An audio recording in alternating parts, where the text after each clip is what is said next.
Hello সবাইকে স্বাগত জানাই আমার ইউটিউব চ্যানেল সাজগোজ ডায়েরিজে। সবাই কেমন আছো? আশা করছি সকলেই খুব ভালো আছো। আজকে তোমাদের সাথে শেয়ার করছি রাখি স্পেশাল একটা মেকআপ লুকের টিউটোরিয়াল। সো চলো দেখতে থাকো কেমন হয় এই টিউটোরিয়ালটা। ভালো মেকআপ করার ফার্স্ট রুলসই হচ্ছে স্কিনের প্রিপারেশন। এটা যতটা সময় নিয়ে করা যায় ততই মেকআপ লং লাস্টিং করবে। এখানে আমি ইউজ করছি পিলগ্রিমের রেড ওয়াইনের এই টোনারটা। এটা স্কিনকে ইনস্ট্যান্টলি হাইড্রেশন প্রোভাইড। এরপরে ইউজ করে দিচ্ছি এমসি ক্যাফনের গ্রিন টি এই সিরামটা। সিরাম আমাদের স্কিনের ডিপ লেয়ার অবধি পেনিট্রেট হয়, মানে স্কিন অনেকটা বেশি হাইড্রেট থাকে। ফেসের সাথে সাথে আন্ডার আইটাকেও আমাদেরকে হাইড্রেট করা খুব দরকার। এই জন্য এখানে আমি ডট এন্ড কির একটা আন্ডার আই ক্রিম ইউজ করে নিচ্ছি।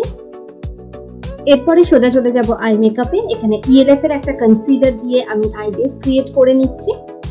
তারপরে একটা ড্যাম্প স্পঞ্জ দিয়ে সেটাকে ভালো করে ব্লেন্ড করে নেব। ট্রানজিশন হিসাবে আমি চুজ করেছি একটা লাইট কালারের একটা পিঙ্ক শেড। খুব ভালো করে সেটাকে ব্লেন্ড করে নিচ্ছি, দেখতেই পাচ্ছ। ক্রিজ লাইন বরাবর একটা ডার্ক টাইপের ভায়োলেট কালার আমি ইউজ করেছি। পরের চোখটাও সেম ভাবে করে নেব। অপর চোখটিকেও একইভাবে আমি করে নিচ্ছি। আই মেকআপের ক্ষেত্রে কিন্তু ব্লেন্ডিং মাস্ট। ব্লেন্ডিং ভালো হলে তবে কিন্তু আই মেকআপটা দেখতে খুব ভালো লাগে। আর এটা খেয়াল রাখতে হবে যেন কোনো হার্শ লাইন না থাকে। হার্শ লাইন থাকলে জিনিসটা দেখতে ভালো লাগে। এখানে দেখো আমি কনসিলার ইউজ করিনি, এখানে একটা নিউড শেডের আই শ্যাডো ইউজ করে কাট ক্রিজ করে নিয়েছি। আর আউটারটাকেও দেখো খুব ভালো করে সেই ডার্ক কালারটা দিয়ে ব্লেন্ড করে নিচ্ছি। আর সেন্টারে আমি ইউজ করেছি পিঙ্ক আর পার্পল টোনের একটা শিমার। জেল আইলাইনার ইউজ করলাম আজকে। এই জেল আইলাইনারটাকে আমি একটু স্মাজি এফেক্ট। এরপরে দেখো একটা ছোট্ট পেন্সিল ব্রাশ নিয়েছি, সেটা দিয়ে আমি ভালো করে স্মাচ করে নিচ্ছি। এরপরে আমি ব্ল্যাক শ্যাডো নেব এবং সেটার উপর প্লেস করে আস্তে আস্তে ওটাকে স্মোক আউট করছি। ধীরে ধীরে করতে থাকবো এটা। আচ্ছা, আর কখনো কিন্তু জেল লাইনারটাকে মানে প্রথমেই শ্যাডো দিয়ে আমরা ব্লেন্ড করতে যাব না। প্রথমে আগে জেল লাইনারটাকে ভালো করে স্মাচ করবো, এটাতে খুব ভালো এফেক্টিভ রেজাল্ট পাওয়া যায়। আর আউটার কর্নারটার দিকে লক্ষ্য রাখতে হবে, সেটা যেন হার্শ হয়ে না থাকে। খুব ভালো করে ব্লেন্ড করতে হবে যাতে দেখতে খুব ভালো লাগে। এরপরে চলে যাচ্ছি বেস মেকআপে। এখানে দেখো আমি ইউজ করেছি রিকোডের একটা জেল ক্রিম। জেল ক্রিমটাকে ভালো করে ইউজ করে নেব ফেসে। খুব বেশি এটাকে রাব করব না, হালকা হাতে সেটাকে ছড়িয়ে দেব এবং এটা ধীরে ধীরে নিজেই অ্যাবজর্ব হয়ে যাবে। জেল ক্রিম বেশি রাব করার কোনো দরকার নেই। এরপরে এখানে আমি ইউজ করে নিচ্ছি একটা স্ট্রোব ক্রিম। এটা আমি ম্যাকের স্ট্রোব ক্রিম এখানে ইউজ করছি যাতে স্কিনটা একটু ডিউই গ্লোই ফিনিশ দেয়। এই স্টেপটা তোমরা চাইলে স্কিপও করতে পারো, বাট এটা ইউজ করলে একটা গ্লো ব্যাপারটা, ন্যাচারাল গ্লো ব্যাপারটা আসে, তাই জন্য ইউজ করছি। এরপরে আমি ইউজ করে নিচ্ছি রেনে কসমেটিক্স এর এই প্রাইমারটা। এটা একটা সিলিকন বেস প্রাইমার।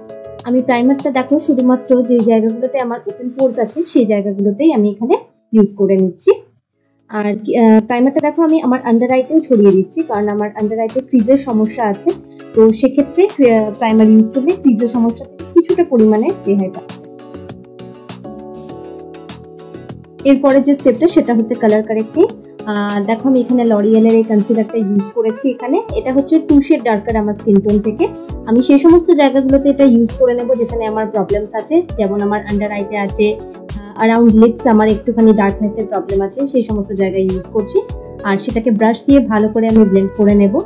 যাদের এরকম কোনো সমস্যা নেই তাদের কিন্তু কালার কারেকশনের কোনো রকম কোনো প্রয়োজন নেই।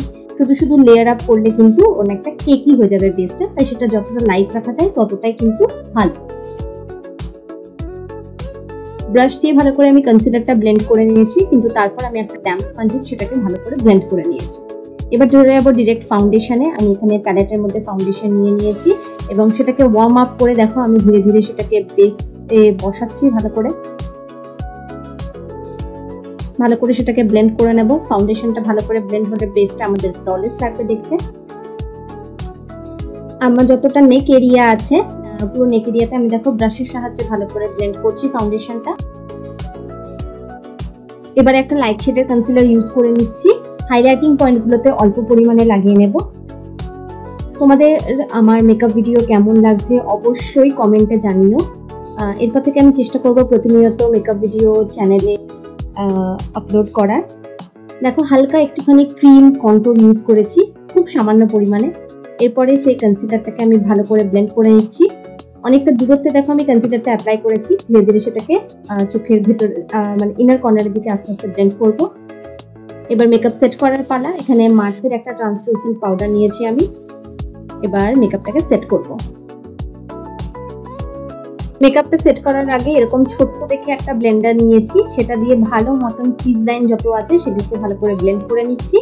তারপর একটা ছোট্ট ফ্লাফি ব্রাশ নিয়ে অল্প করে পাউডার আমি ইউজ করছি। পাউডারের পরিমাণ খুব অল্পই রাখতে হবে, কারণ যাদের এরকম ধরনের ক্রিজের সমস্যা আছে তারা যদি বেশি পরিমাণে পাউডার ইউজ করে সেটা কিন্তু ক্রিজ লাইনে গিয়ে সেটেল হয়ে যায়, তাই কম পরিমাণ ইউজ করবো। আর বড় দেখো এরকম ধরনের একটা পাউডার ব্রাশ নিয়ে আমি বাকি ফুল ফেসে আর গলায় ভালো করে লাগিয়ে নিয়েছি। এরপরে একটা পিজা পাফ দিয়ে সেটাকে বেক করে নিলাম। এরপরে লোয়ার ল্যাশ লাইনেও আমি সেম কালারটা দিয়ে স্মাচ করে নিচ্ছি।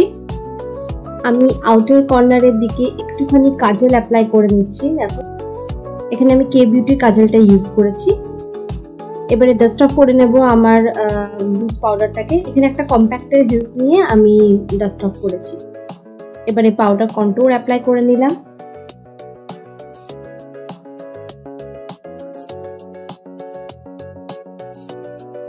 এরপরে আমি আইব্রোটাকে সেট করে নিচ্ছি। এখানে আমি একটা আইব্রো জেল ইউজ করেছি। এটা কিন্তু ট্রান্সপারেন্ট জেল, কোনো রকম কালার এটার মধ্যে ইনক্লুড নেই। আমি ফার্স্টে এটাকে আপওয়ার্ড স্ট্রোকে ব্রাশ করছি, দেন আমি এটাকে শ্যাডো দিয়ে ব্লেন্ড করব। এখানে দেখো ব্লাশ লাগিয়ে নিচ্ছি। এটা মার্স কসমেটিক্সের একটা ব্লাশ। এটা ব্লাশটা আমি একদম উপর সাইড থেকে নিচে ব্লেন্ড করে নিয়ে আসছি। ভালো করে ব্লেন্ড করব ব্লাশটাকেও। তো খুব ভালো করে ব্লেন্ড করছি, আর দেখবো যাতে কোনো হার্শ লাইন না থাকে। গালগুলোকে লাল লাল করে ব্লাশ করে লাগিয়ে নিলাম। এরপরে ফেসে আমি হাইলাইটার ইউজ করছি। এখানে আমি রিকোডের একটা হাইলাইটার ইউজ করেছি। এটাকেও খুব ভালো মতন পুরোটাকে ব্লেন্ড করে দিতে হবে।